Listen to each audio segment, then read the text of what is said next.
Good evening. Hi. As writers, a lot of times one of the things that we want to do is that when we sit down, we want to just be able to dive in and get writing, right? We don't want to sit there and stare at a blank screen.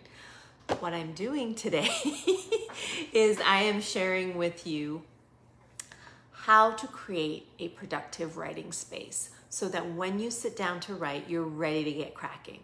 The first thing that you want to look at, create a designated space. I can't say this enough, and I know that's not always easy because let's face it, not all of us have the luxury of having a desk space or a specific space where they can write, but it doesn't have to be a desk, it doesn't have to be an office space. What I used to do is I would carve out an area within my apartment and I had a lap desk and that's where I sat. You can carve a little area in the corner of your apartment if that's what you have.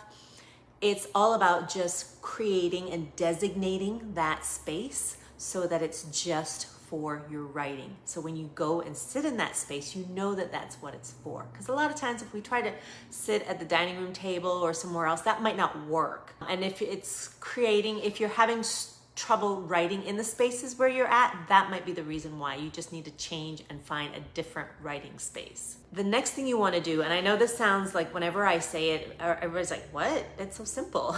But the truth is it makes such a difference, and that's good lighting. Now, that can mean really bright light, or it can mean, medium light, soft lighting, white lighting, yellow lighting. Lighting makes a big difference. Like for me, I like really bright light when I'm writing. Some people prefer like a softer light. I do not like yellow lighting. Like it just doesn't do it for me. But maybe that does it for you, and that can make a huge difference in the ambiance of your space, which leads me to the next tip, which is to make it your space. Like that could look like putting things in it. Like by my desk where I do usually write, I have painting of a vineyard in Florence, which is it has significant meaning for me, and it just really sparks my creativity. It reminds me why I love to write.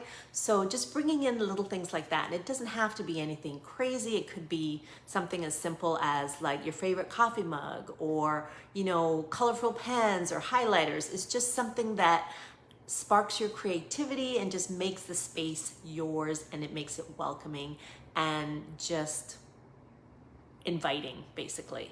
Creatively, I should specify. The other is to make sure it's, as much as you can, distraction free, if that's what you need. Now, me personally, I can put on headphones, I can have music on. I don't need it to be distraction free. However, when I mean distraction free, I'm talking about it doesn't have things in it that are going to pull you away when you're sitting down to write, like a load of dirty laundry, right?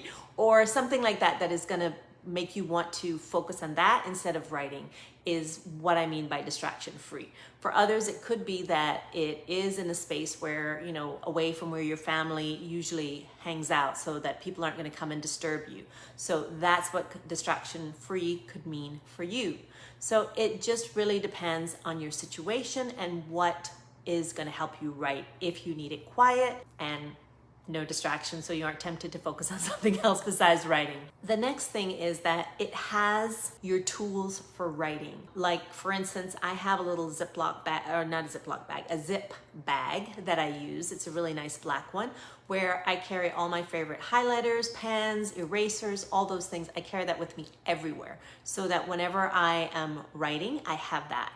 Now on my desk where I do most of my writing, I always have that, but then I also have like certain craft books that I love to keep by me, a journal, if I have a journal specifically for the story that I'm working on. All of those things I would like to have in my writing space, because it just makes it easy for you to get to, so that it's in your space and you're not having to get up and say, oh, I need this, or oh, I need that, and oh crap, I forgot, I gotta get this. If everything is in your space, it allows you to stay focused instead of being, interrupting the flow of your writing, which is really an important step.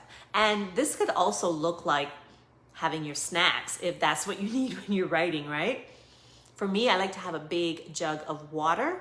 I don't really do the snacks thing because I find that distracting personally, but I always have a big jug of water so that it's right there. Or if it's early morning, gotta have that coffee. If I'm at the coffee shop, that's a different story. I do go there to write sometimes. Then I always make sure that I have my zip with my favorite pens and pencils, a coffee, and a pastry. That's a must if you're gonna be at the coffee shop, right? So these are some of the things that you can do to help you to create an ideal and productive writing space.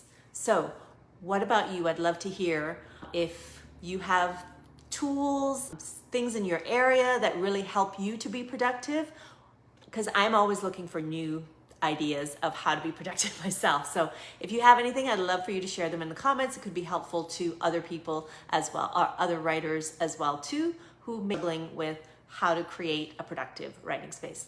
So thank you guys for joining me. I hope you found this information helpful, and like and subscribe the channel, and I will see you in the next video.